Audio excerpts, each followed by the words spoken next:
Bientôt. Et il y a qui m'a donné mes chers. Il y a un carré au Nina non fio. Et un carré au Nio.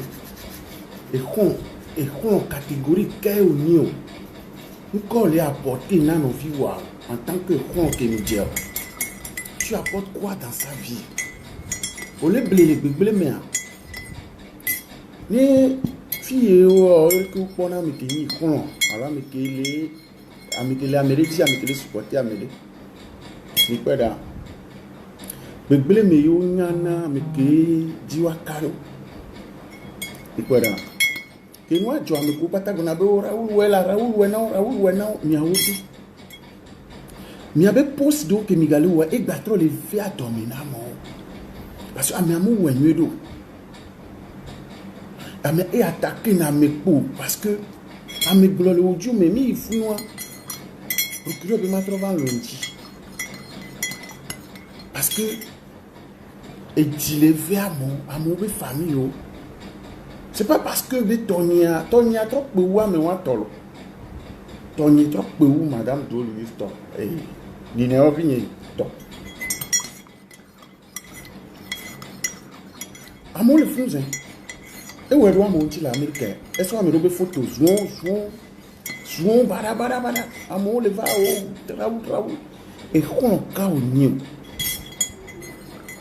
e kon ka yi wo o niu ouais e kon ka o nina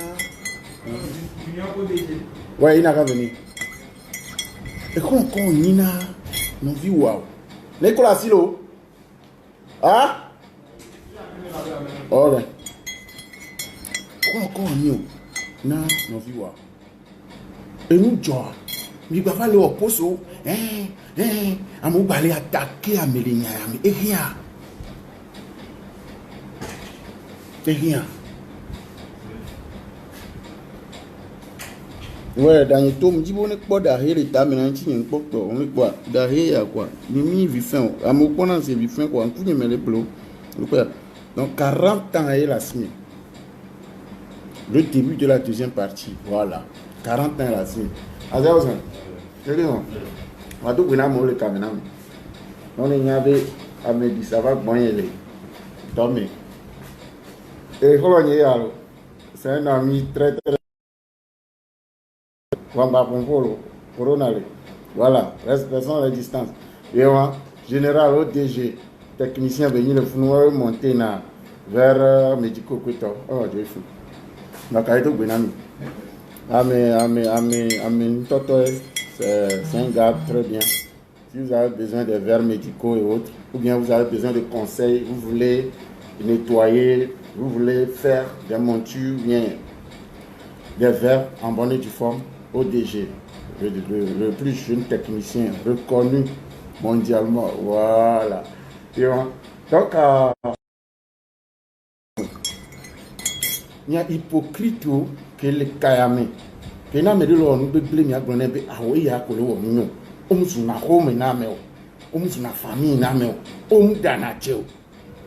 On a dit Bologna, Bologna, Kenyawa. On les dadje, quelqu'un va nous sortir, on va les dadje, il faut nous, on l'a dit que l'on tue, on va les dadje. Il y a ton lien, va sortir. Il y a Amérique, tu as une vidéo, il va sortir. Et Kevin va sortir. Et Wisdom, Caporal va sortir. Et Amos Subon.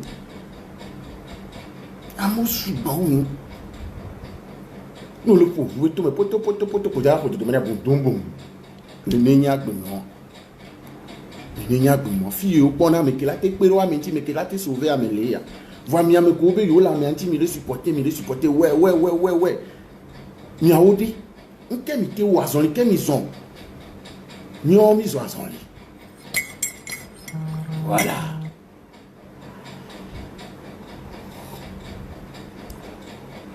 Niomi wazon.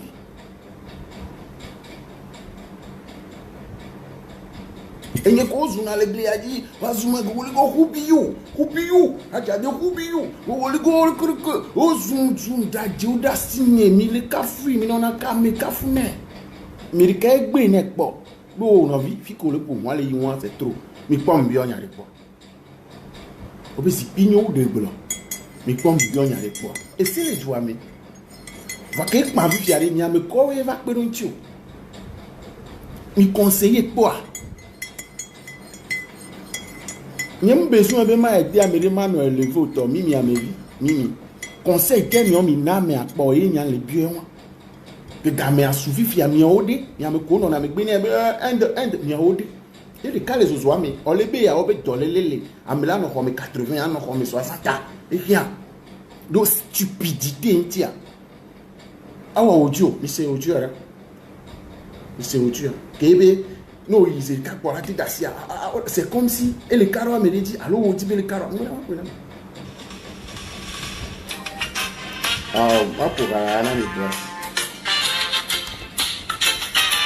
il a ouais que il faut que il y a tout naone il va tout à banyabere le ko gona be ouais ne gamé va soa o de kala même mais sauf pour exemple mais du moins la suite dénoncer dans nous les gamé pour nanyaro ouais que gamé a soulevé pas de problème il y a de tata pédenti o que il y avait on pédenti là donc mais ne joka c'est le problème mais ne va se courner il trouve le nous comme chiqui comme il va trop kukwana mais il va to au dona mais Kenya me mieux le nyame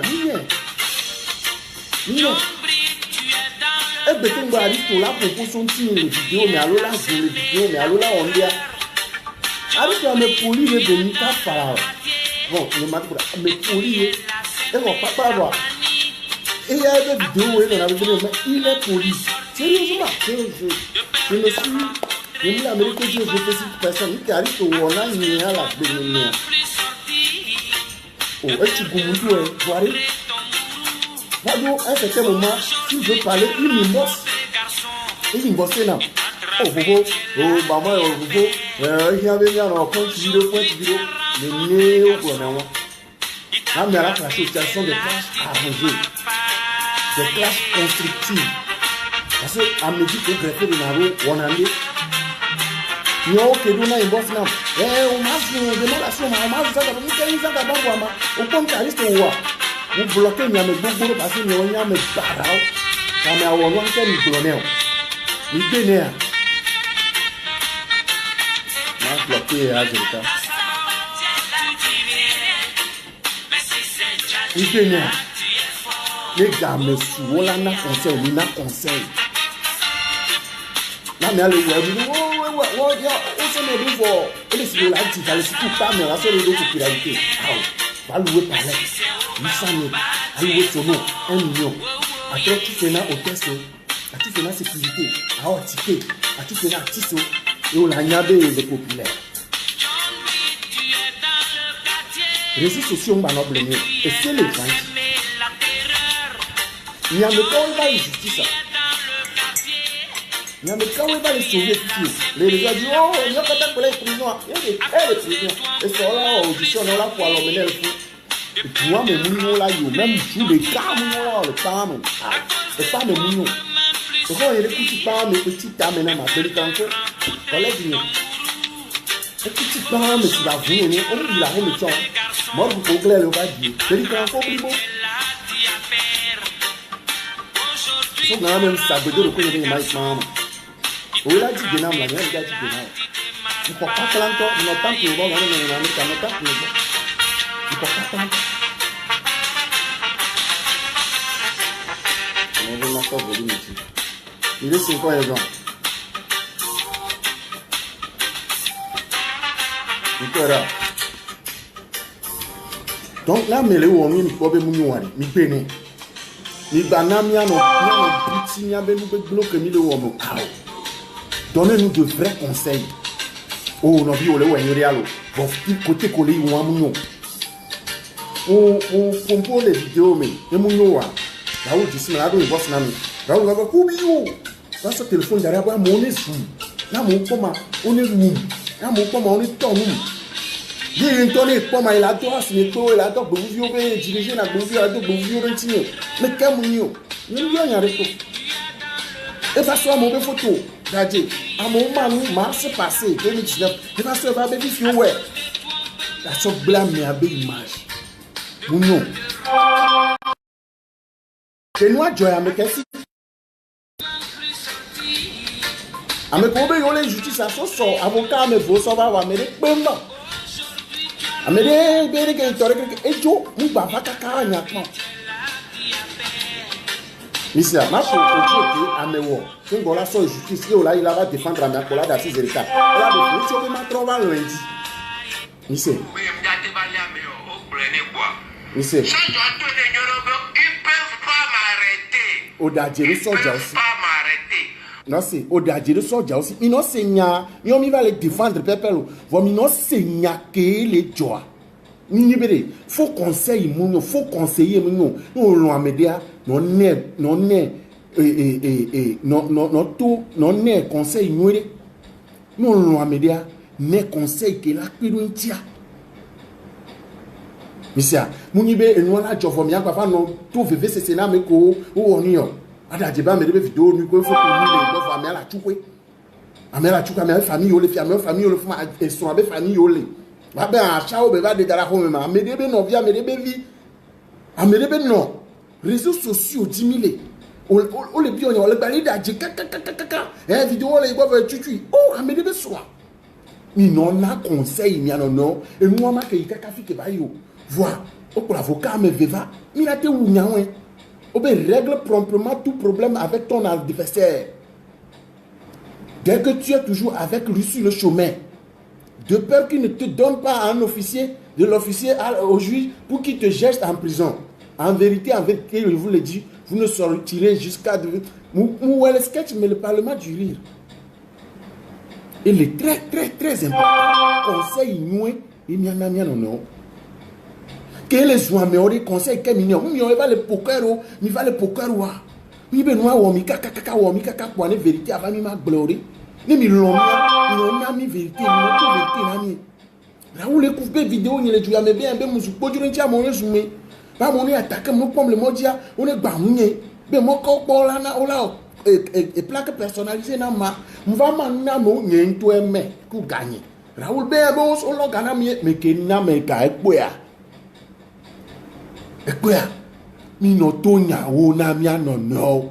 Mi no na bon conseil mi anono. Le nyeku Raoul ben nyame mu yo fofo aketo abeto vont le Paris. Ben nous que Raoul le won e bo me madasi. Ben de kuku. M'va trop yue e yo Raoul le ben nyane Raoul bloqué be kele o dianka bo na na ma tu aho le Togo ma. Le direct me le fofo alo. Zuinwere do nyawanti. Il faut un problème. Nous Abidjan le Dieu mais Karouti va Abidjan mais il va provoquer moi. Que me c'est quoi? Ne m'a gogo ou be fi que bele kaka jo parce que Jessie de Kouigny. Tout le monde se connaît. Jessie de Kouigny et j'ai évité le pire. J'ai évité le pire. Mais comme on a rintina Raoul quoi. Et il y a une photo, il a d'arrêt. Il a coupé vidéo, il a non pour là non zoom kaka. Des heures, mais il est me tout mener le café. Il est me tout mener le café là, mais si il y a rendre compte rendu à Yahweh. Il a dit pédia. King me sambe nya jole juya me mi me ko no me gbe de kuku bone dasi Raoula. Ni aweye. Muni be mi aba no dapa. Ni awe de kuku bone dasi. De mu ki on be nya wala gba fa obri wu ni dasi. E papa King be dasi. Ni awe de kuku. Ni awe de kuku. Voilà où va trop zoom les vidéos on be et ni no me gbe to me yo le en tant que qui.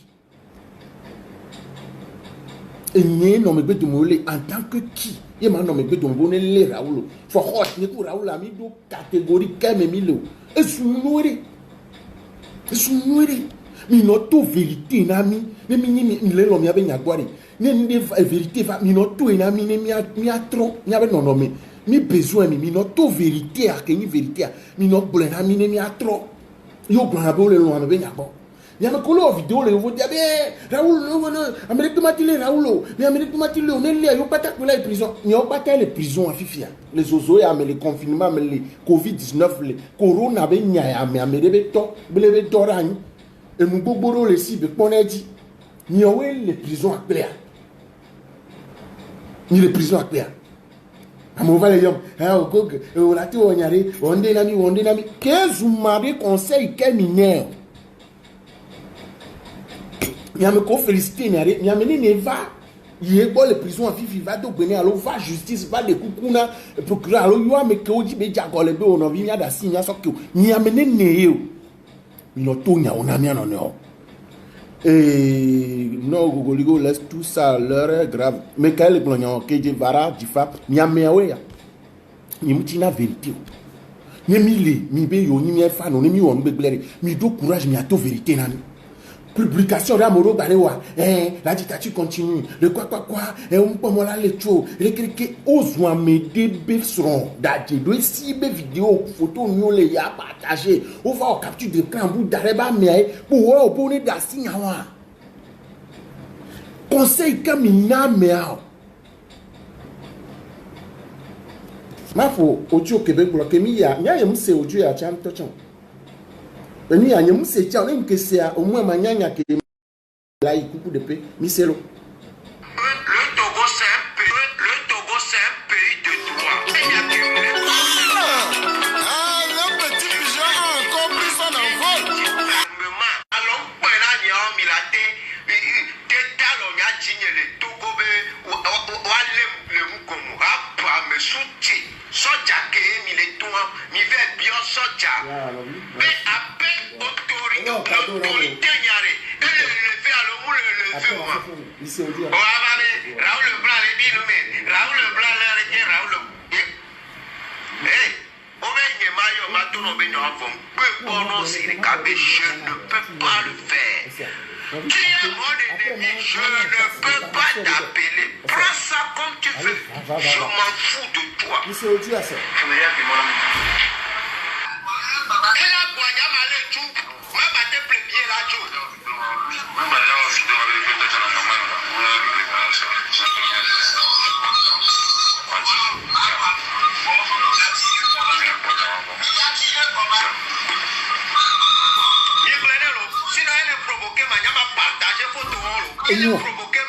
Il y a une série en train.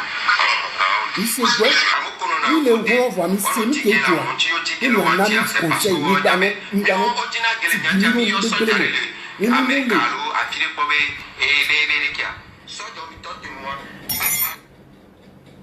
Migbanon nari. Il y a un autre problème. Il y a agi mal. Il dit coucou. Publication de Migbalé au temps, mais il va lever à dormir. Ça fait mal. Publication de Migbalé au temps, mais Mouno. Nous là en publication, on demande pardon simplement. On s'excuse auprès des gens. Parce que n'y a que elle est grave. N'y a à mes côtés, où sont les images où d'agir aussi.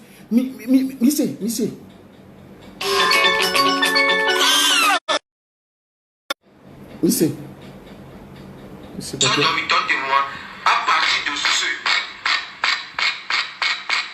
partir de ce où je parle, moi j'ai pas peur de quelqu'un. Si un soldat m'appelle encore sur les propos de quelqu'un qui est en Europe, quelqu'un qui est aux États-Unis, quelqu'un qui quoi. La personne n'a qu'à prendre les faits, ne m'appelle plus. Marie la Rosa au noir. Oui, pris. Soldat ne m'appelle plus. Marie la Rosa au noir. Alors que je prie pour Yachava, il sauve vidéo de la vidéo pour voir sauver photo. Juinoué, non c'est. Mi le péron tu vois, mi senya. Mi be mi anani pori, mi ano dinya. Mi se. Oui, pris.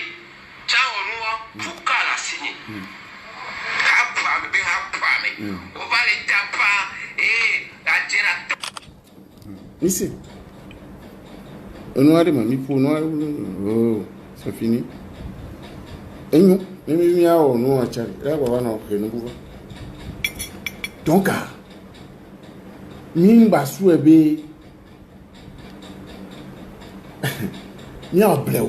Et combien? Nous avons bleu. Nous avons bleu. Nous avons les poussés. Nous avons des filles qui va yo.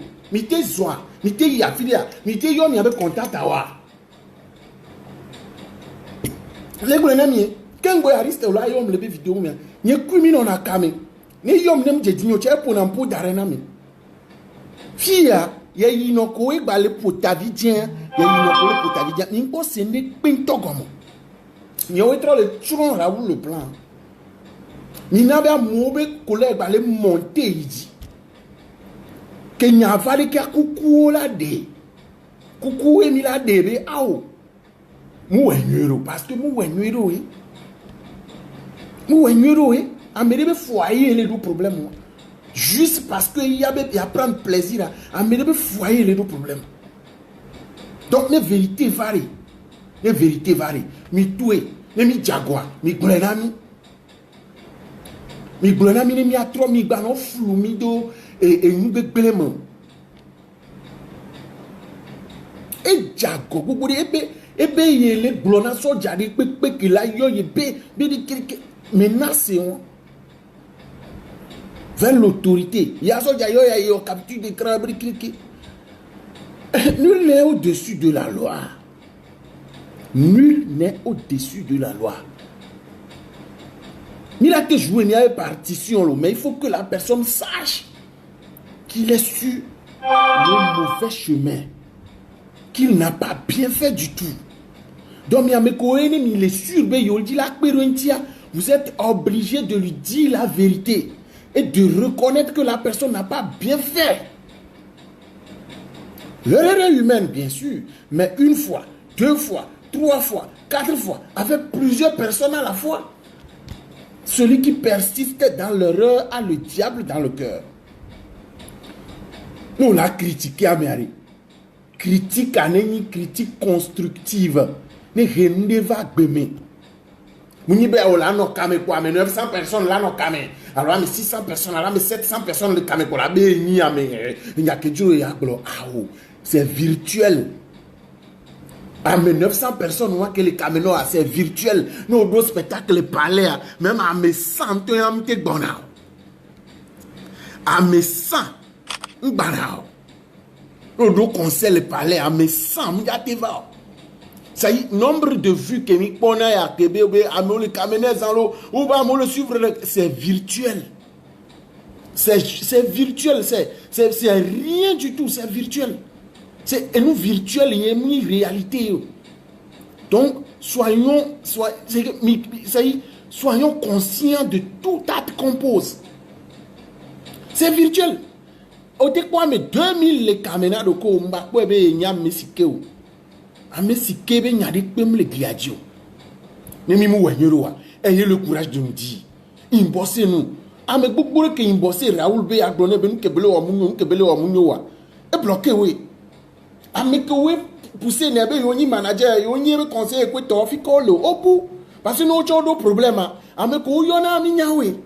Mais les filles on a des messages, on a des appels, on a des audios. Nyawo yona. Même le bourre que nous mions nya c'est toi nya me uto onye ame para voir. Nous le pétrin mais oh on appelle nami. Misia. Oh, on appelle Nami. Donner vérité va. Mi souhait. Mi to vérité. Oh, influenceur. Influamento. Américain télé yo. Mais quand on et si les doigts, mais quand on amener ne va défendre à part mio que nya me para me uto ko ba mo ne so mo na no pomi ono wumi no po mi no emi ben e be vous violer si la semaine e to on le mi on ne pas komi be vous vi wa ode wa we les prisons à fifi les ozo ya me il a mis le clim pour ventilo comme va pour be to le jadira pour be to le jadira pour be to le jadira il y a les oiseaux molles bien à dans les lélés. Ne fions nous ne fions nous n'a pas Amérique pem l'Amérique pêche Amérique pem le Amérique on l'a profité n'a vu on l'a sauvé on l'a wa il y a personne derrière toi à part toi-même. Il y a personne derrière toi à part toi-même. On toi mais pem pas nous flou. Juste parce que 300 personnes suivent, non, 400 personnes suivent, non, 600 personnes suivent, non, les dadjamou, va la camé. Ah oh! Faut pas que ça te donne les ailes. Tu redescends sur terre. Au soufofo, les nyekou, ben nyayame. Juste parce que le taux vérité, non, ben nyagli, yadi, ben nyadongo, non, ou après ou. Fofo, les gliadi, quand on va, risto, les gliadi. Des mots là, si les gliadi. Ou on nous, ou on nous, quoi, de tomate, ou on nous, ils ont fait, nous, qu'on y en a de buzz. Ou son, il y a bien, qu'on son, nous, ou on nous, quoi, de tomate, ou on nous, ou on a des, on nous, quoi, mais on va forti comme, ou après, ou. Mais qu'on les bloque, on les vote, on doit, mais on y ministre, ou à ode, ou pour la filia. Ou la filia, ou de quelles ouames. Ou de quel juju ame fou? Ou le glonya na miari. Miase. Nous le glonya na miari. Miase. Nous le nami conseil. Miase. Miase. Conseil miase. Même yo mi va mi akobi nya kemi gloa. Nemi glonya e to Amérique la jiranwa. Ame ola va tu fe na mi be. Insultez-le.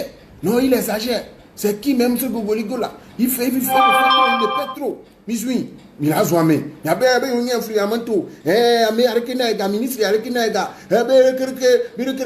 ministre Waori. Ministre Waori. Mais qu'on va y avec bébé les défendre à quoi Waori? Il est sémien. Waori. On tourne là na conseil à me couer l'inchobé au loin quand il y a me coucou là de mais on va nous poster au que là nous via dominer me couper famille dit moi jodo me couper vie à me couper non à me couper mais à me couper son il dit moi jodo me couper on est sur le mode on est toka kala de vous on est là mais quand on y ma bérékirikia au-delà de coucou quand il y a me nous et on va non inciter à loi non bi do abi do asi abimena meao non Une auto-vérité, Nami. Ayez le courage de nous dire si ça ne va pas. C'est ça qu'on appelle un ami. Quel type d'ami es-tu? Quel type d'ami tu as? Avec qui tu causes? Qui est ton ami? Quel genre d'ami il est? Bien. Je vous fais une confidence. So gare mais quelqu'un boyariste ou là compose son nyanti lebe vidéo mais n'y crimi non akame. Ni nyem le kamocha e wona ojo darena olongolon darena. C'est ça qu'on appelle une famille. C'est ça qu'on appelle une attaque constructive. C'est ça qu'on appelle une attaque arrangée. Ni coup démolasi. Ça capable boire que millions m'gasia gamedo oswila. Nika benima obele kirike n'y crimi le kame. Pali me nya me via miso. Nya me via pali me miso. Que n'y coup ça capable ba dire on so mi ameko pata no na mo oju orora ma jealous audio. O le gbon ne mbe ma fo wa pata. Vom yo kene cha le direct ami yo kela baba yi force à toi. Bikin to ko mi jo joro le griadio. Yo kela baba yi cha be eni ame force à toi. Ne mi ame abatroba force à toi. Pour quel genre d'amis vous êtes au juste? Quel genre de fan vous êtes? Quel genre de personne vous êtes? Un syndrome du morki au Midjonia. Vous êtes comment? Que nous a joué, nous a mené il va de coucou. À part Facebook, dis-nous, ça ne se traite pas sur Facebook. Vous êtes combien de personnes à aller plaider la cause de la personne? Mais quel est le global? Il est inattaquable. Tu te fonces au nia. Il est inattaquable. Tu te fonces au nia. Ôtez le journal officiel de la République Méa. Et c'est les douamés. Hein? Et c'est les douamés. Tu vois qu'il y a quelque chose qu'on fait, qu'on ne peut pas faire son contraire. Et il y a un balai.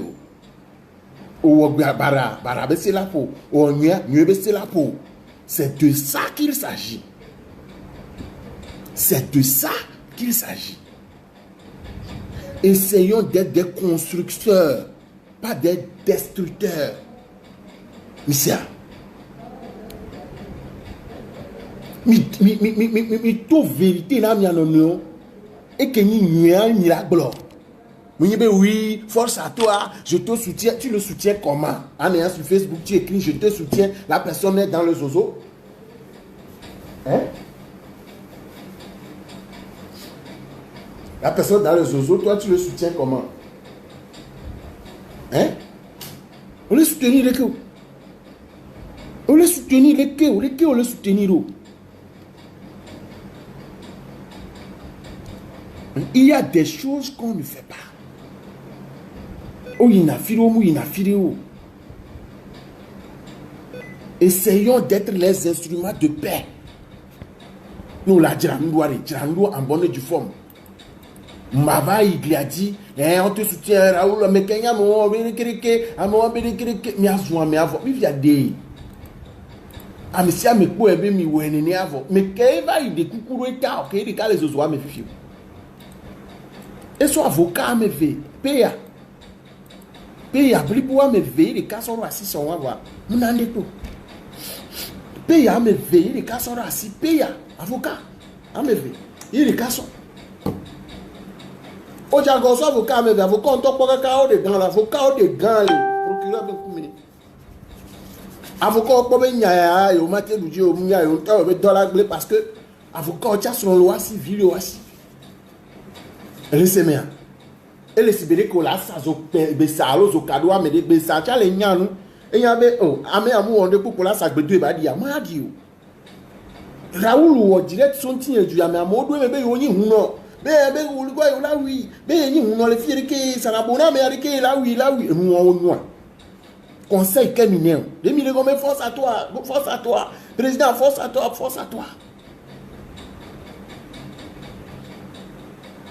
Mais quel est le Google profite un peu, c'est pas bon. C'est si tu veux bien l'aider. Mais quel est si tu veux bien l'aider. Red Dedigama. Ne mi mdinabe yo azanta ke mausonami so darota nami mdinabe ya azema.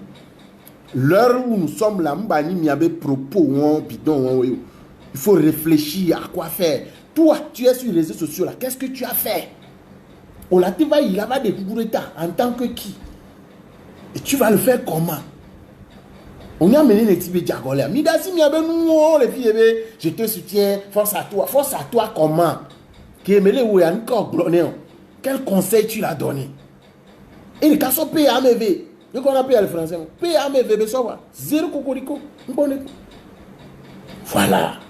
C'est de ça qu'il s'agit.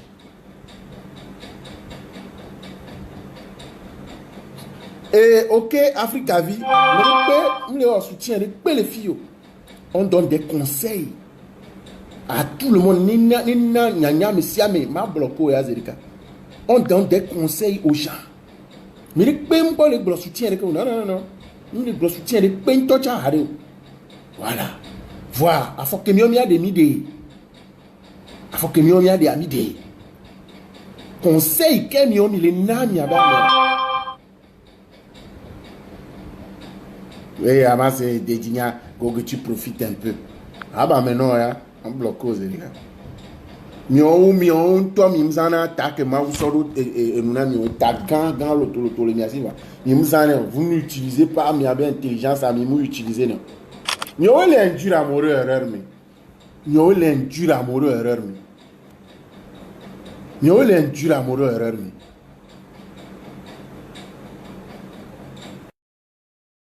Mion, il est un dur amoureux erreur, mais. Quand on a conseil, Kenny Blonel. Conseil qu'est mineur. Et les autres, mais conseil qu'est mineur. Mais il y a audio rova pour le fond. Il y a vérité. Il y a une vidéo que vous voyez. Il y a que nous avons. Il y a un peu d'agologie. Il y a d'agologie. Que nous avons pas laissé à me boire toi me dire. Oh, et tu gloire à audio de camp pour nous. On pour audio on a mis le fiam. On tombe bien dessus. Mais vous l'avez donné quel conseil? On a vu, il dit coucou, nous l'avons dit, pour amour, les hommes sont caca, nous yake. Nous avons mis au Guénéen. La Inde, équipe, mi va le poste d'eau qui va les blaignardi. Mi va le poste d'eau qui va les blaignardi. Alors que, à me courir, et n'y a pas de popage, mi va le voir direct la meilleure page dit. Mi va le poster, mi va la meilleure page dit. Mi va leur réaction bidon la meilleure page dit. Alors que tant ya coucou pour mieux mianode. Coucou pour mianode. Non, il coucou de péfi on croit nous caméra le bois, ils ne sont pas encore conscients. Il y a encore la bloc. Tu as déjà écouté l'audio là, la personne dit qu'on ne peut jamais l'arrêter, qu'il est au-dessus de la loi. Nul n'est au-dessus de la loi. Nul n'est au-dessus de la loi. Mimi, à mes vies, Mimi. Ouais, à mes beaucoup de conseils. Et raccrocher le tout maintenant, oui. Juste parce que le corps de Kwebe, il y a un messiqué. Il y a un messiqué, il y a tableau.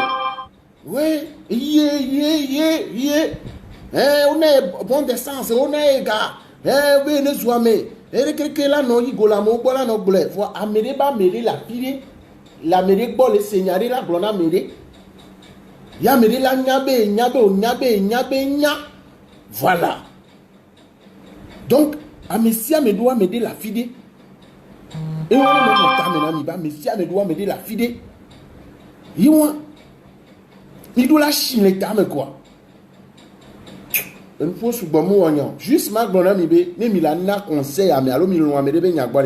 Il n'a pas vérité né. Vérité à. Il y a un ton ami.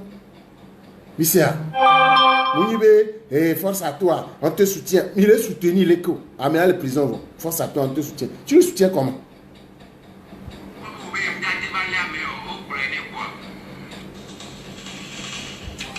Les caméras glorieuses. Les caméras n'ont d'adjébé, sont job glorieux, mais qui dit au diagol, les familles, ils ont maté valé, parce que il y a, sont déjà des peines tomates valé. Et nous.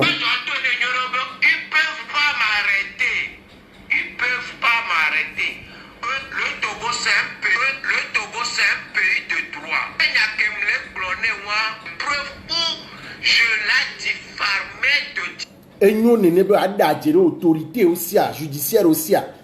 mais autorité judiciaire on les globé on m'a te va les que a été diffamé on m'a te va les parce que et d'autres droits là diffamé en médé pépé bena mais à trop va to boya elle a trop tui pour mi be nyalo ni ma ne conseil be mu wo côté wanyero force à toi pour mi les glo mi kin tom ya be mind me anglais ja gba gble nyana li kin ya be mind me leo est-ce que mi o ja mi se ya va ya nya mu se ya o son mind quelle ni asio hein do ma tele yo mind quelle ni asio fermement.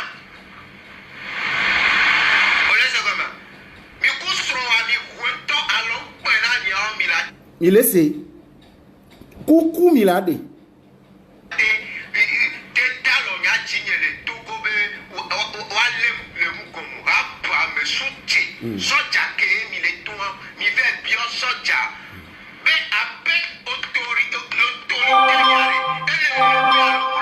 Elle essaie. Il y a une autorité les lever qui a été joué en Amérique pour Maléo. Eh, on te prend un yaré le who be you.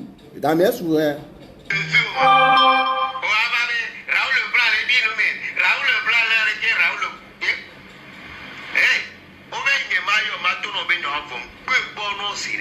On le sait.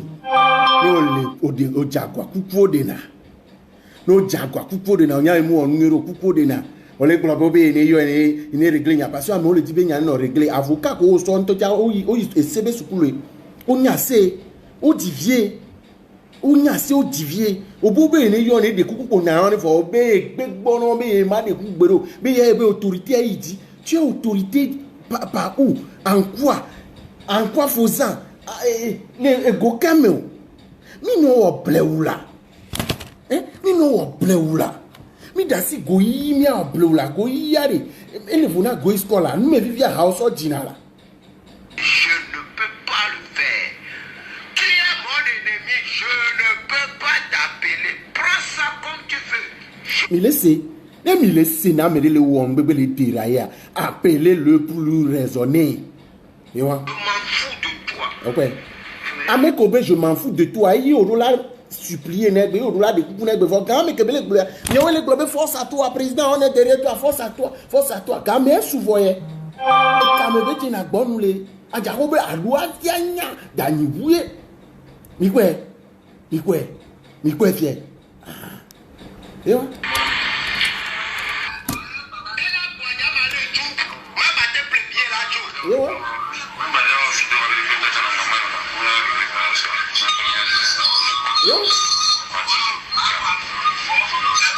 Oh les gars, j'ai ramené ici, mais à mes à la boya, la balétu.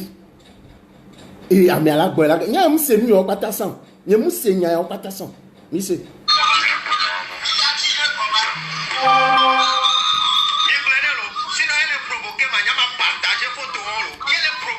Bon.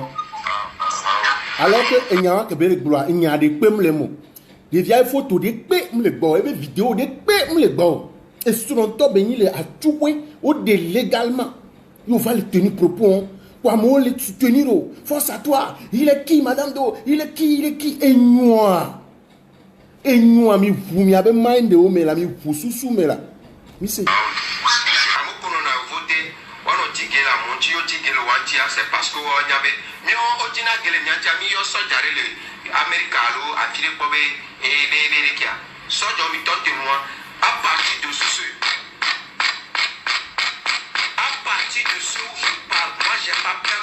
Il est serré que les menacer so jalo et tu me so ja et c'est tolo mi non serré que nyano via les menacer c'est tolo même les mia on de pepe chef quoi mais si amener c'est ni que be walo mi non c'est prison mi ni wa yoro famille senya que les glona Togo soja ku et c'est tolo justice tolo mi c'est. Si un soldat m'appelle encore sur les propos de quelqu'un qui est en Europe, quelqu'un qui est aux États-Unis, quelqu'un qui quoi. La personne n'a qu'à prendre les feux, ne m'appelle plus. Marie la Rosa au noir. Oui, pri. Soldat de feu ne m'appelle plus. Marie la Rosa au noir. Oui, pri. Au noir. Pourquoi la signer? On va les taper et la dire. Mi ora paga intalo, amora paga intalo. Gamé souvoye. mais souvent mi ameko we glone be we mi le meko de mi ore Il y a des gens qui ont fait casser. mi ore oui mi ore mais ce que toi tu fais, en quoi tu règles le problème? Amiantor m'a bloqué Zerika. Emmanuel Salvador, toi tu es qui? Tu parles en tant que qui? Mi a me mi les âmes, mi a mind à nuedo, mi me conseiller na meo. Et nous a me faut li, a mi gloire faut li. Et Emmanuel Salvador, tu es qui? Tu parles en tant que qui? Tu es dans mon direct, je te bloque bien. Après je vais partir te bloquer. Voilà, c'est de ça qu'il s'agit. Mi a me o, mi a me barabara o la be a me le flou à mon. Nyame ko nyame barabara le flame o ne mi lo ma po oju o patana mi la no déçu no mi se ha agba elese be soja obi ma tla lam enyo okwa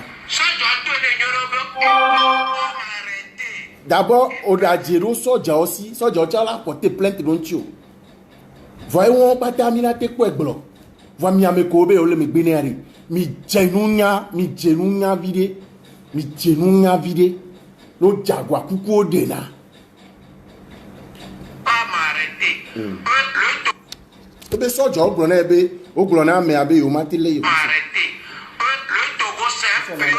Togo c'est un pays de droit. Il y a que me glonné moi preuve où je l'ai diffamé de diffamement.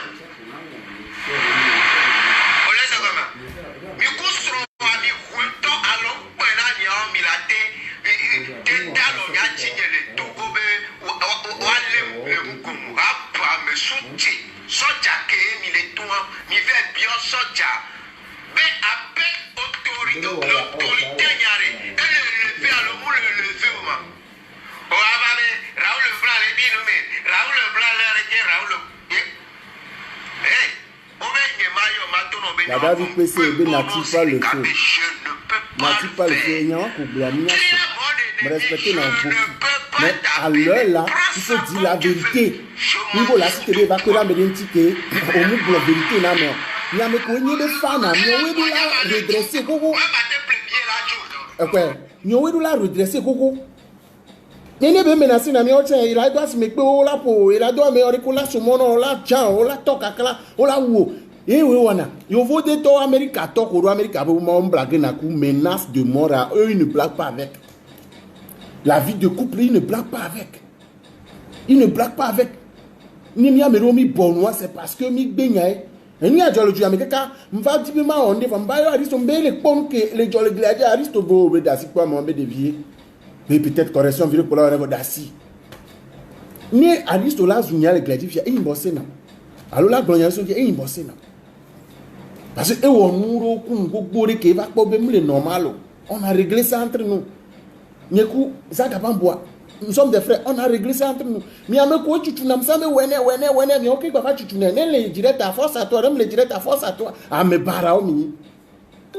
la vérité à des gens que vous prétendez aimer, à des gens que vous prétendez supporter. Ayez le courage de leur dire la vérité si ça ne va pas. Voilà. Et fatalité, le Saoudien premier. Je suis désolé. Miaoui syndrome du Mangia. Que le blé à mon bac de me. Que le mauvais conseil à mon. Vaïna va de Raoul à tout. Et les prisonniers. Vaïna va de tout. Vaïna pas accusation de toquer l'intira. Vaïna va de tout. Oyi prison. Oyi va comme que les BP vers oyi va quoi. Mieux que menacé à mort, mieux il va quoi? Et ce que vous ne pouvez jamais faire dans cette affaire, on a essayé de le faire. On a mis Thomas. La cause est le cas. Il comptait sur le fils de l'ancien ministre. Nouveau ministre, on me l'a dit, ancien ministre. Il a signé à Benou, on me l'a dit. Nouveau ministre, oui, qu'il y a ancien ministre. Mais on a blague un tolo. Association enveloppe de carré. C'est des c'est des yéyas, il y a sorte d'enveloppe de carré. Il y a des français. Et doublage de voix, il y a sorte de carré. Il y a vérifié. Il y a sorte facture, il y a sorte de indication validée. Il y a sorte d'anakan barré. Erickson Agbori.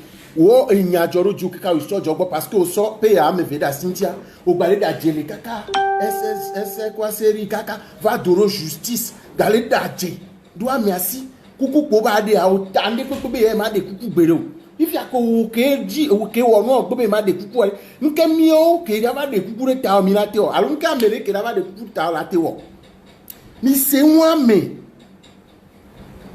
mi se me o me pe ma no blame you o la da si o la do pa me e se le ju ya me fifi justice mba le o pagayo parce que problème o pe wa mo wa no po mi avec problème yo ke mi problème cho ko ni e nu futilité o ko wa ba no defuna mo wa mi la yi pa me gamo le de kuku bere to le be o le de amero to pom sisi na amero de toi ga me mi o mi be confinement pa me o la wele.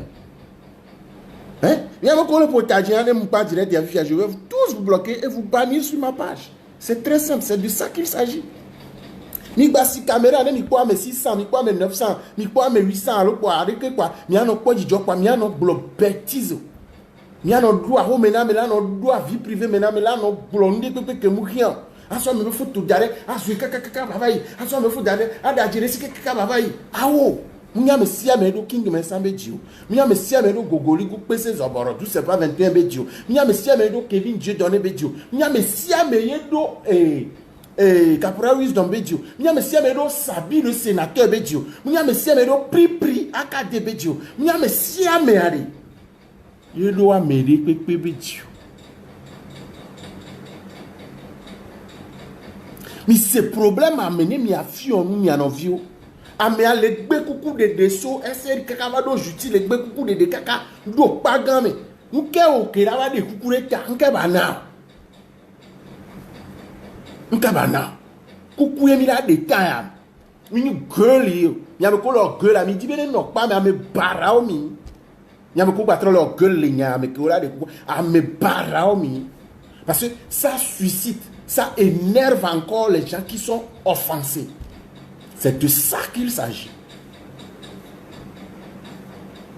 C'est de ça qu'il s'agit. Vous êtes méchants. Vous êtes des syndromes du mortier.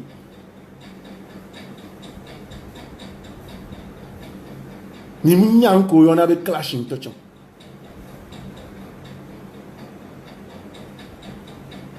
Il y a me coué le soutenir bêtement. Il y a des taux le pas. Non, force à toi, mais l'Amérique, mais c'est l'Amérique à voir. Mais les anciens. Et il y a le numéro de Goulam, il y a dîner pour le grilladier. Ils sont kémis parce que miracle en public on y au Moukia Baki Goulam, en public, il y a en public à famille, en public à Mounanou, Mounianano. Hein? Là, en confinement, les prisons. Là, en confinement. Il y a un confinement, il y a un boira, il y a un il y a un il y a un le pousser, il va le portable, il va direct le canamier. Il y a une ignorance, les défounami, vous souffrez de l'ignorance. Et c'est que Jésus, la Bible m'avait apuneto, il y a du comme le totrom, le si majeme. Yep. Il y a du coup le totrom, le totrom, le si majeme. Non, vous exagérez trop. Vous exagérez. Vous les soi-disant femmes. Les soi-disant et non. Arrêtons ça. Il y a encore une diffamation. Il y a encore une atteinte à l'image. Il y a encore une foyer na mer. Il y a un code pénal. Code pénal de la République togolaise. Il y a une diffamation de caractère. Atteinte à l'honneur. Atteinte à l'intégrité d'une personne. Utilisation d'images frauduleuses. Ça. minha ngona nene minha me ko school grand minha me ko o doctorat ku enye munyo mi ko Victor Hugo on to bribo ke kia minha ode vas-y minha ode voili iku le Raoul Benyame muyowe Raoul bloco le nyame. Voilà, c'est de ça qu'il s'agit. Juste parce que bon descendre dire au quoi pas feu nous prenons que y a blé on l'a connu au marque bedon tu à me garder tant qu'ils ont besoin de toi ils t'utilisent quand ils n'ont plus besoin de toi ils te laissent là-bas le jour où ils auront encore besoin de toi ils vont encore t'appeler. C'est de ça qu'il s'agit. Non tu vas péter les plombs, tu vas croire que yenya mesike. Imaginez que Joro autorité ganga on dit le Duyame et Béavikolo. Nous on la so bio de cause. Yeno inou pogbe anya ke la bloqué ma gloire.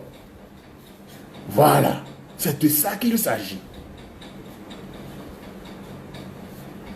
C'est de ça qu'il s'agit.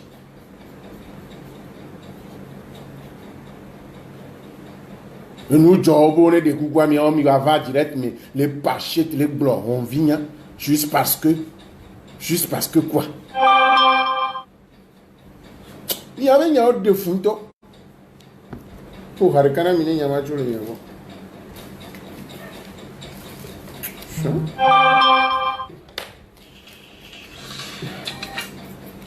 et des funto quoi, la vie. Et des funto quoi. On va se propos, il y a que c'est déjà quelqu'un. C'est fou, j'ai. On va se. On dit roi. On est normal, oui. Et puis, pas non, ça m'a dit au jour. On va aller là, pour se les énerver avec le jour Jagolia. La dictature continue. Dictature, ben y'a quel léo, aux oies, aux diffamés, mais au bé à publier, aux menacés, mais à publier vos photos. Au bé des coups, au bé, des coups, bélo, aux menacés, son job, son diarrhée, matillon, au bé, glonant, son job, des comptes. Et dictature, quel est nyamo? Le Kenton, il joro le tago, mais dictature, quel est nyamo que Raoul le blanc, la dictature, quel est.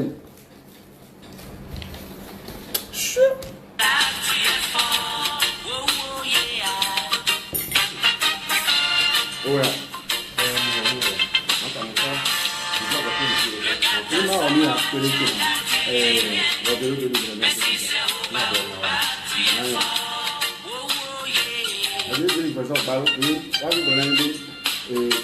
Attestation de bonne fin de réception.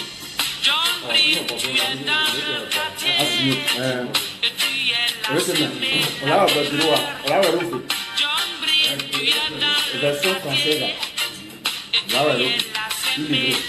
Du blanche de bois, en neveu, en cambière, en photocopie. Alors, mignon. Ah ouais, ça, à 2 exemplaires. Nous, signer les canons, signer comme nous, on les parle.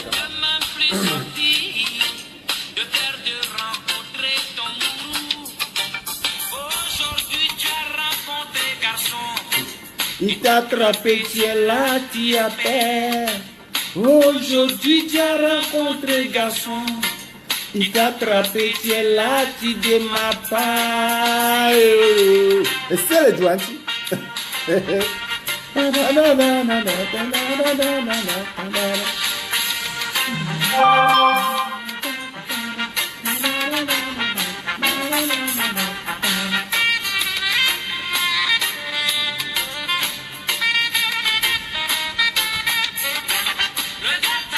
Français, c'est bien musique. Version de base français. Donc, on y a produit un certain nombre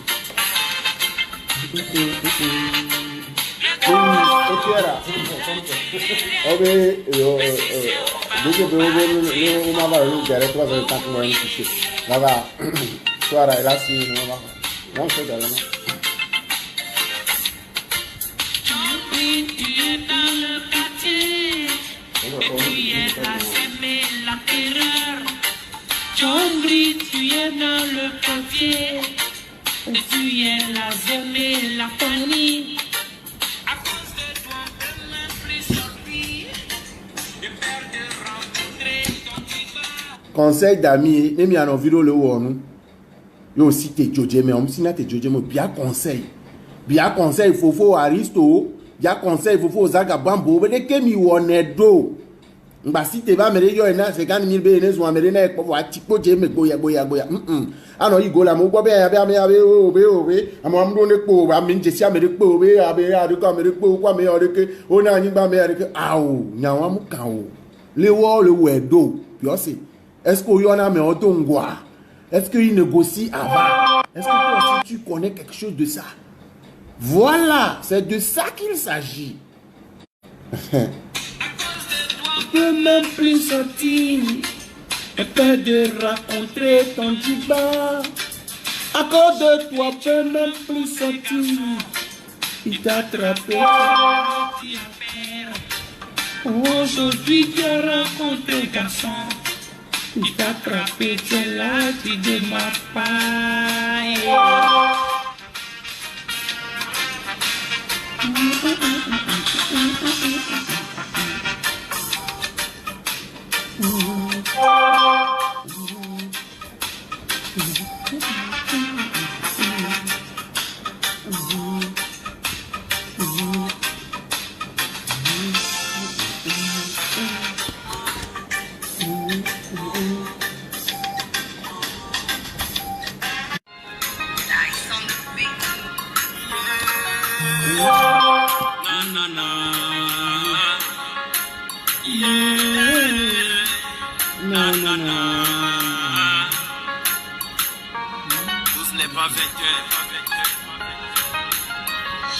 Egbe mi la nyaberi 12 ans 21 no le glo nyabe vi fe mena mi mi senewa mi be ende agbom le ju anu obe agbom le obe ndi gbogbo la o be ya se tori pe mate va le yo ye me na se so jao ga me suvo ya mi nyabe mi glo nyaro director mi yang pin po mi ba du me ko obe oni ministre be vi ogbon na mi we on ne va y voir juste ça. Permet de prendre ce micro et de souhaiter happy birthday à toi Cocorico. Bese Zabara. Cocorico. Joyeux anniversaire à toi. Oh, oh. Et la de princesse à se fête. Please don't like him. Ago matro pour Jambri le canani pour ne pas dire ni ago. Jambri tu es dans le quartier. Et qui est la zébé, la terre. Oh papa. Il a envoyé emoji, nous cocobe emoji. Il a envoyé. Il a envoyé nous coco cooker. Il ne l'a pas direct le cas de prison. Pas direct le cas de prison. La haine. La haine.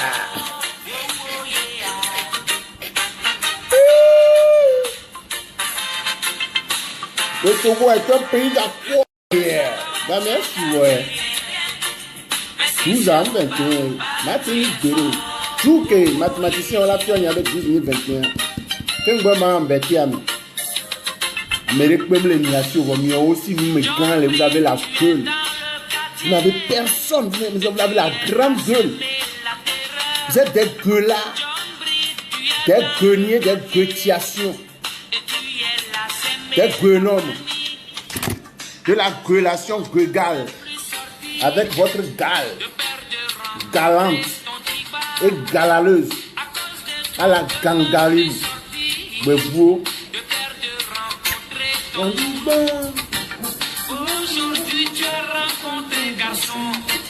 Il t'a attrapé, tu es là. on a tiré nous, ma soeur, il on est mal comme il y a un vendredi. On a venu à Yann. 16 euros le pas. Il y a ce essentiellement les amis, tu m'as seulement.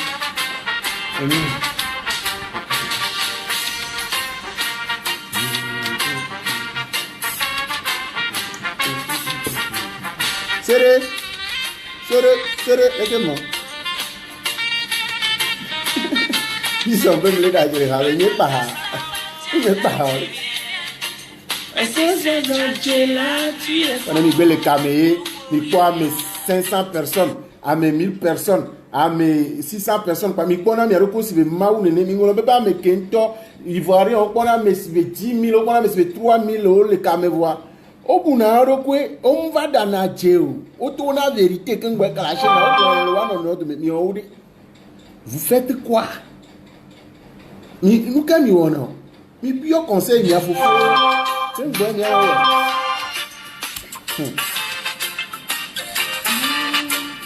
Nous sommes sortis de l'Europe. Et nous disons qu'il y a un conseil à nous. Il y a un conseil constructif. Voilà. C'est de ça qu'il s'agit. Comment le dire? Lâche-toi. On va pas remonter.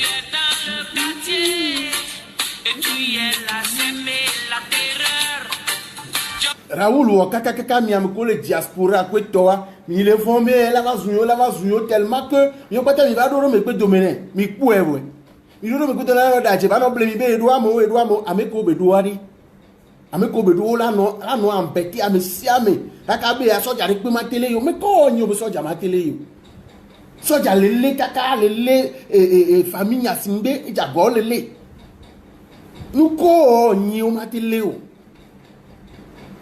C'est que, mais que on y a télé ou? Et quand tu as été globé, on a télé, Robé a menacé Soja B, et Glonnet, Kaka, Glonnet, te font on a télé, Soja trop, yo, mais Glonnet, on a tévalé. Tu es qui? Mi Chocombelo. Que tu as besoin d'un tiro, et que voir, on l'a halou. Mais ouais, nous tignons, mais Glonnet, mais Gabi, c'est bien, mais c'est la côté à l'union. John Brit,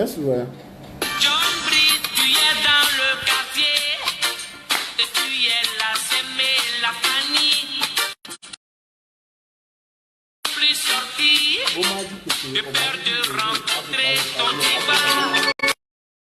Ah, le petit pigeon a encore pris son envol. C'est bon de paix et d'union entre les fils et filles du pays. C'est encore... Tu t'as rencontré garçon, il t'a attrapé, t'es là,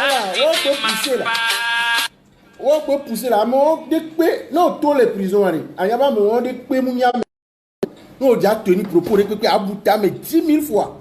Donc, on va mis. Mbate nous maintenant de paix. Nous on va tout gros attendre. Nous les gloniana mi abe o ma se o influencer président. On me connaît. On me connaît be 12 ans 21. On me connaît be c'est les jours entiers. Nous les gloniana mi abe o CC. On a 50 000 pour bon d'essence. Et ai donc c'est je suis à moi. Ah non, je suis à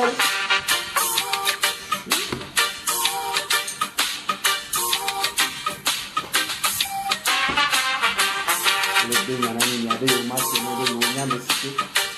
yo ai o mi de na go te kun gbe ni na ni ni mo lo bebere awu le zongo jiji u pantalon yo be jaba awu le zongo jiji u pantalon yo be jaba voilà ngba ni le mi to me won mi o yo be ngo enu re ele mi to me won mi o yo be ngo yo plewu that's it.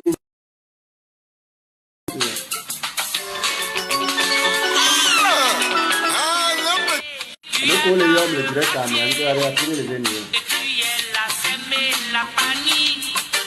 À cause de toi, on peut même plus sortir. De peur de rencontrer ton tiba. À cause de toi, on peut même plus sortir. De peur de rencontrer ton mourou. Aujourd'hui, tu as rencontré garçon. Il t'a attrapé, tu es là, tu as peur. Aujourd'hui, tu as rencontré garçon. Il t'a attrapé, t'es là, tu démarres pas.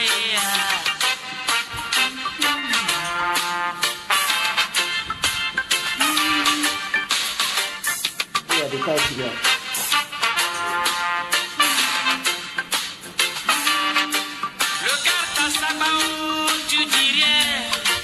Mais si c'est là, tu es fort.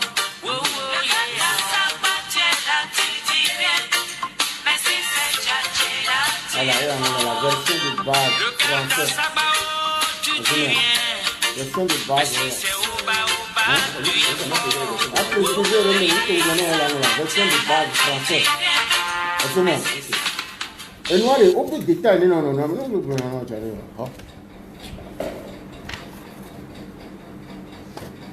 Et en tout cas, trop énorme. Tableau. Là, moi, si c'est les filles à Pétalo. Bon, D, EV, T, Carrière T, Autorité, hein? DCD, total 6 CD, 6 DVD euros. Oh. Non, ça ne sert à, ça ne coûte rien. Grâce Bibi, Douvi, le mal est déjà fait. On fait comment? Voilà, nous pour l'emploi. Mais t'as vu que c'est Fifi au vert, nous n'ayons yo pour l'emploi. Nous avons pour la notre tu viens dans nos vidéos. Nous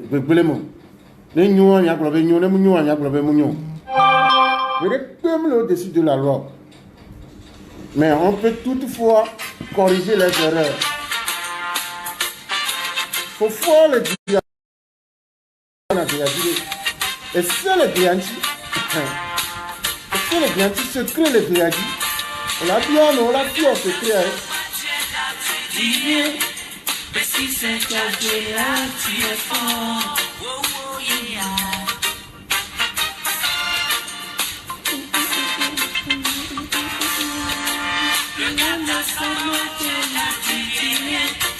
Mais si c'est au bas, tu es fort.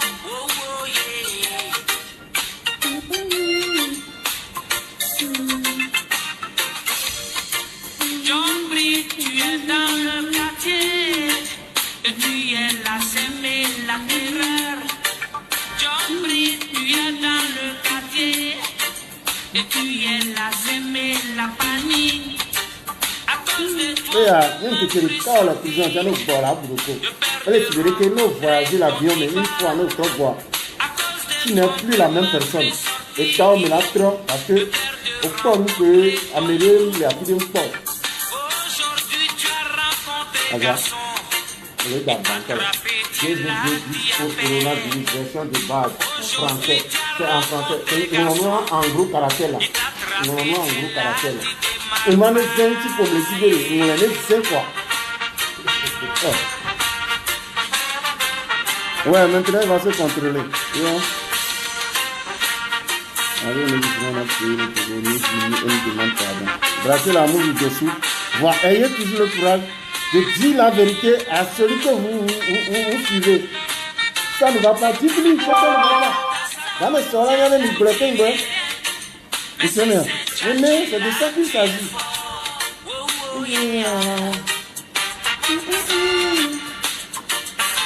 Mais pour le US, ça vient, le puissant. On a eu la blanche. Voilà, c'est de ça qu'il s'agit. On les tout doit n'oublier. Vas-y. Il y a quelque chose, on va appeler million, il y a pas, mais on peut qu'un sort. Avocat, mais je paye à Blibois, mais je vais pas. On m'a mis sur le paye à Blibois, mais je. On peut pas t'en aller. Et on t'en pas qu'à glaner. Si il y a un homme, il n'y a un peu rien. C'est de ça qu'il s'agit. On me réveille image. Maintenant ça, on ne le fait pas. Nous sommes dans un pays de droit. On t'oublie. Nous sommes dans un pays de droit. Voyage, on doit recommander la loi. Tautologie, tu dis la chose est son contraire.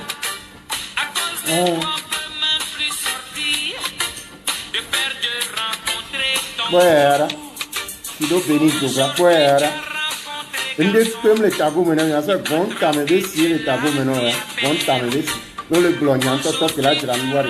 Venez dire des choses que là, que tu vas nous voir.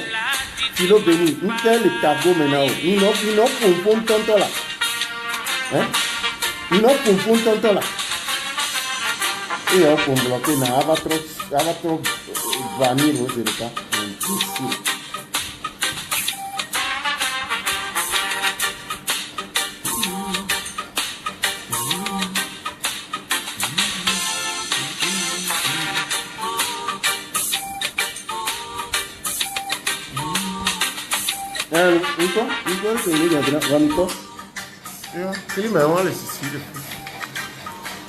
Clime les Sicile. Tu peux. Va, tu le vois dans l'eau. Va, ça ne va pas. Va, il y en a vu là en prison, gars. Et comme il y a pas de il y a dit là, il y en a pour la conduire. Voilà. Il y en a. Voilà, vous regardez. enfants qui m'ont marché. Fuyait la sème et la panique. À cause de toi, on peut même plus sortir. De peur de rencontrer ton Niba. À cause de toi, on peut même plus sortir. De peur de rencontrer ton moulou. Aujourd'hui, tu as rencontré garçon. Et t'attrapé, tu l'as dit à peine. Aujourd'hui, tu as rencontré garçon. Et t'attrapé, tu l'as dit, tu ne marches pas.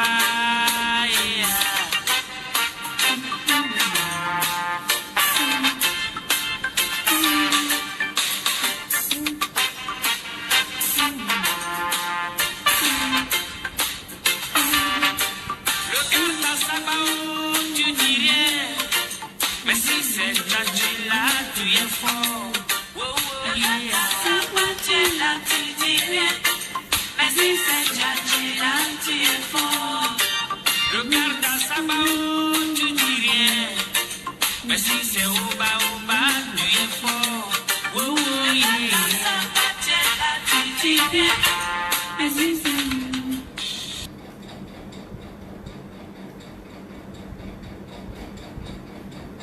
Grand-mère Gogo, Ufu Shokuno. Même c'est mon nom.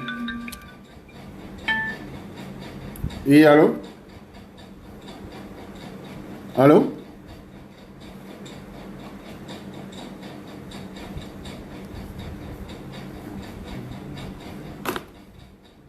On me tirait avec moi.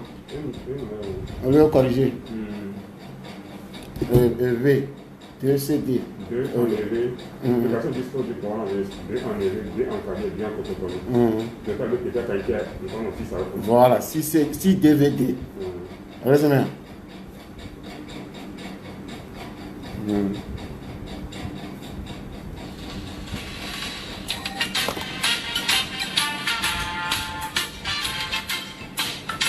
Maman Rigogo, j'aime laisser nous coller dans le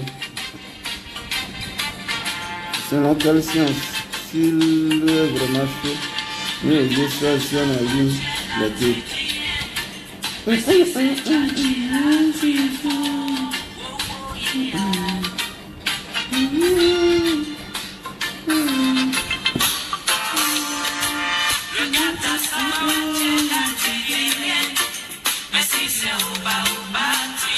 Et quand même, je n'ai pas de a do afianya atia gome no do atia gome asitia me ko anya be enya ole ko na ho anya be amede pemle isi le he amo de ka yeni mawo de ka ni satana conscience odio la caro me de pemle na me de ko nya me de pemla si yo nchia enya nye joa no po mi ope a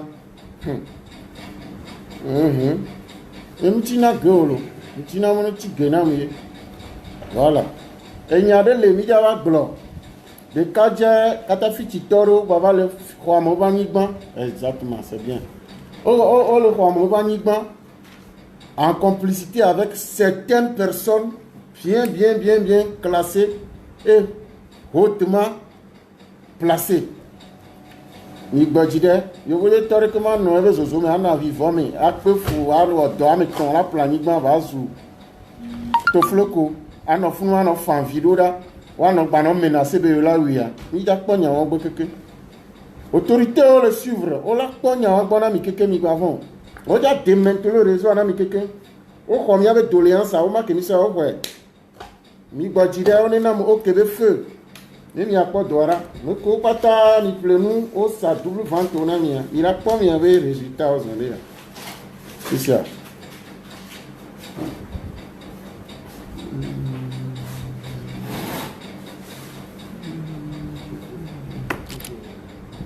Ni nyera de kuku na ola ameko ojo jagole do ni ameko be yo le pero ame antide yo nyere fa no wani ni davano teni propos menaçant ko propos excitant propos que là va nous faire maintenant dans des familles soyez les conciliateurs ni davano si kakaro abike ni tare ko mo ye ni na conseil ni raoula ko ni dara ko ni me conseil de le te mentir ba je dadao ye ne de kuku apoje to kuku be de na.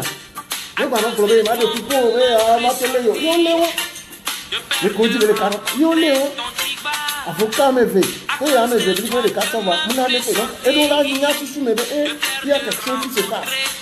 À mon moment où me sent de Dieu, à mon moment où Golibo de Dieu, à mon moment où Caporal est tombé Dieu, Caporal Mandou depuis mars passé, année passée 2019, elle a transformé toi. À mon moment où il y a le téléphone. Et on a fait une Dieu donné. À quoi ça arrive? Eh bien. Il dit coucou. Il y a des coucou là, mais on va. Il y a qu'on a Raoul en train de deux excuses. C'est de ça qu'il s'agit. Il y a une date, il y a tout de médecine avant de passer. Et tu as un yamelo. Tu as un yamelo.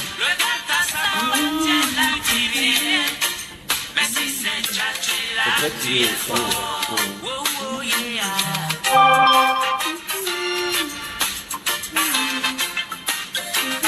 Et là, le cas qu'on a sorti de ça, il y a fait tirer. On est en pierre. On est en pierre.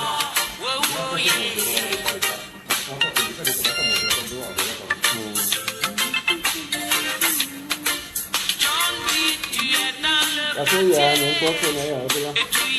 Il y a un qui est là. Il y a un seul Canada, il y a un qui va faire la salle.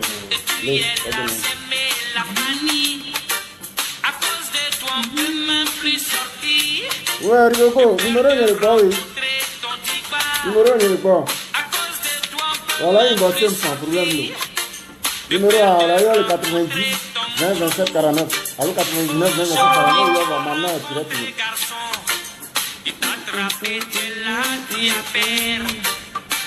Aujourd'hui, tu as rencontré garçon. Il t'a attrapé, tu es là, tu démarres pas.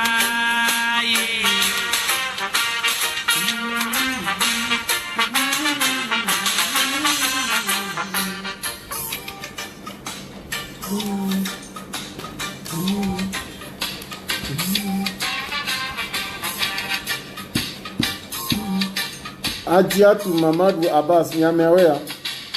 Ouais, ma pas pour le calme.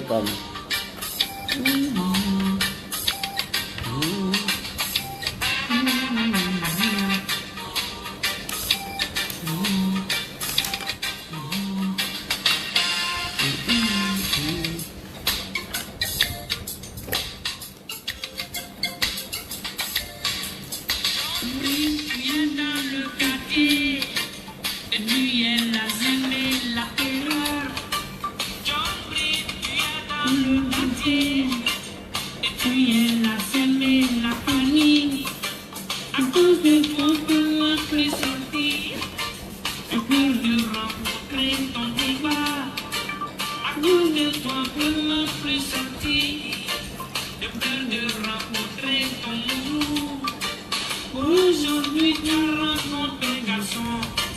Et tu as attrapé, tu es là, tu es fait.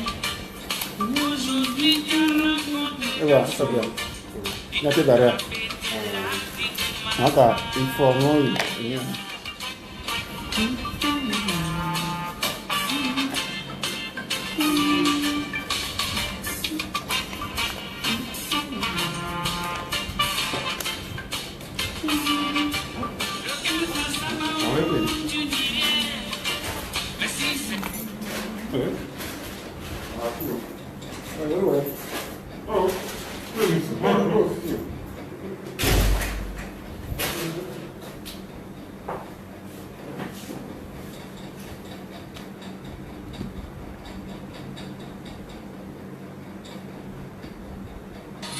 Ouais, alors, quand si nous en bleu, petit go, là, vous tous presque les mêmes, nul n'est pas fait. Je m'excuse, si j'étais blessé, on blessé, nous.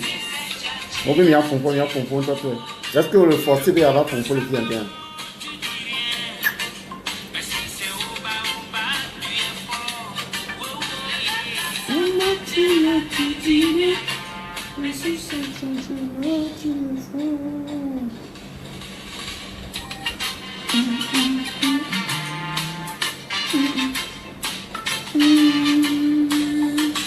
Ya Bosco Aziagbe.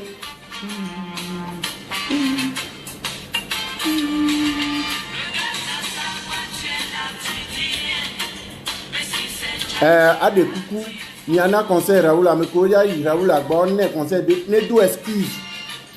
Eh bien, il y a des coucou, ne deux excuses, ne tout niao, il n'a qu'à dire la vérité. On ne va pas menacer à me foyer, à le foyer, menace de mort, et non, c'est nous, il tout vérité. Quand même, peut-être, là, voilà, mais que Diago a des coucou, on va des coucou, ça rime à quoi? Ça peut donner quoi? Nous sommes sous profunda.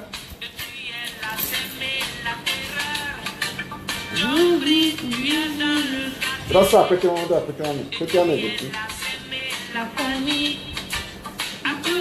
apete le camp.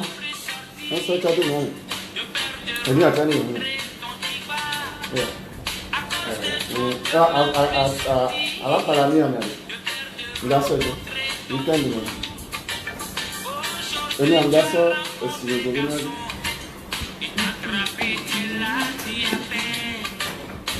Aujourd'hui tu as rencontré garçon. Il t'a attrapé, tu l'as, tu démarres pas.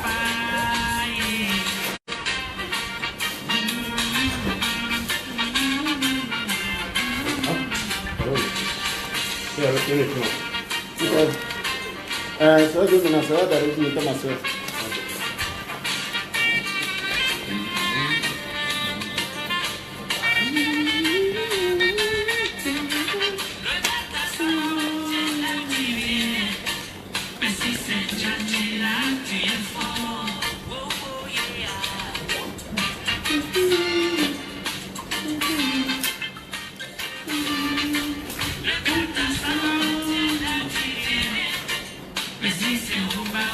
Eni akora bini eni wari eni so press one so do one minute to go eni ayi yo to so do one. Dans le quartier, et tu es là, s'aimer la terreur. Chambry, tu es dans le quartier, et tu es là, s'aimer la panique. À cause de toi, ne m'a plus sorti. J'ai peur de rencontrer ton hiver. À cause de toi, ne m'a plus sorti. J'ai peur de rencontrer ton amour. Aujourd'hui tu as rencontré un garçon. Il m'a attrapé, tu l'as dit à peine. Aujourd'hui tu as rencontré un garçon. Il t'a attrapé, tu l'as dit de ma paille.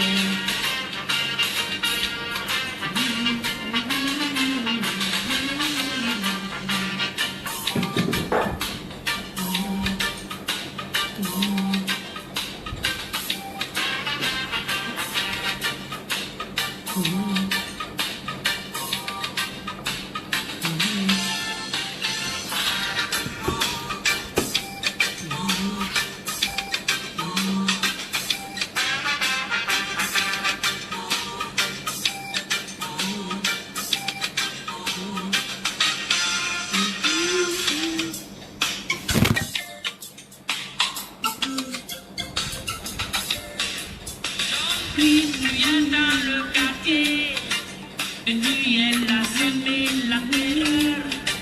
John Brick, tu es dans le quartier, et tu es là, s'aimer la panique. À cause de toi, on m'a plus sorti. J'ai peur de rencontrer ton hiver. À cause de toi, on m'a plus sorti. J'ai peur de rencontrer ton amour. Aujourd'hui tu rencontres un garçon. Il m'a attrapé, tu l'as dit à peine. Aujourd'hui tu rencontres un garçon. Il t'a attrapé, tu l'as dit de ma paille. Ouais. Sans le mois de maintenant. Et les invités en route. Ah oui?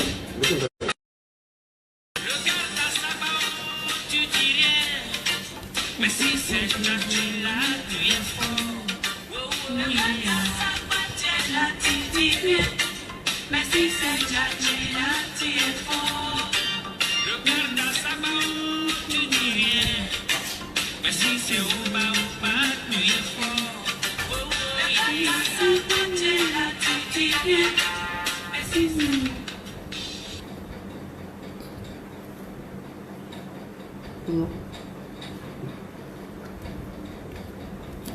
Eso alo mi ado baba ye alo.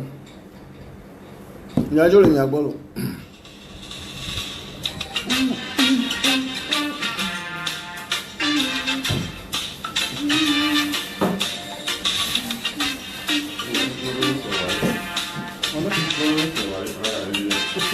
Oh, gaje. Ya que le vi había ganhar.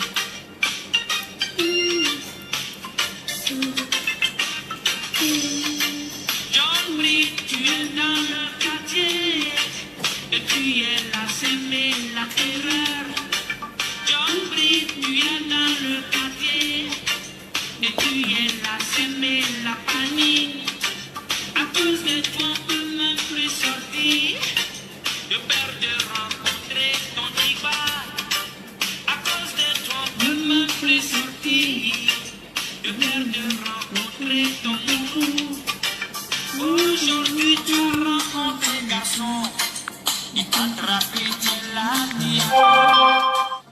Aujourd'hui tu rencontres un garçon, il t'a attrapé, tu l'as dit, ne marre pas.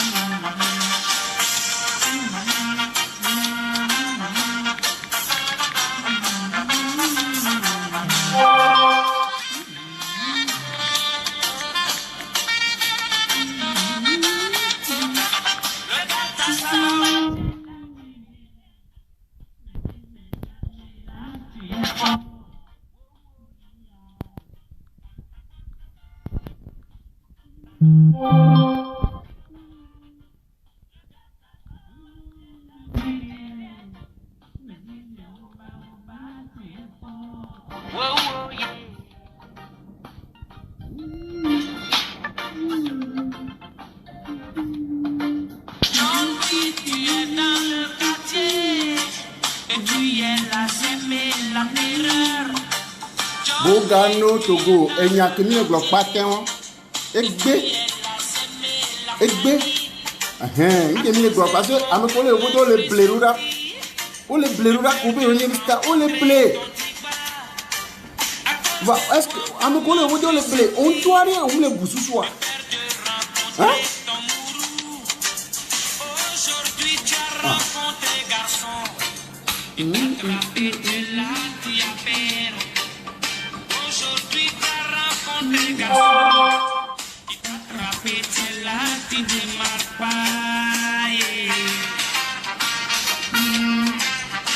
L'audio, préparez-vous, respectez les consignes barrières contre le corona.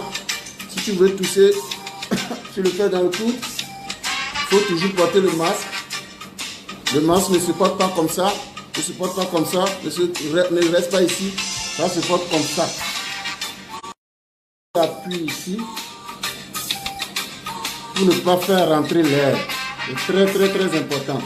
Il faut laver les mains régulièrement avec de l'eau et du savon pendant au moins 30 secondes. C'est très important. J'ai besoin de vous dans le futur. Merci beaucoup. Roger Strick. Ah, il y a un. Ok.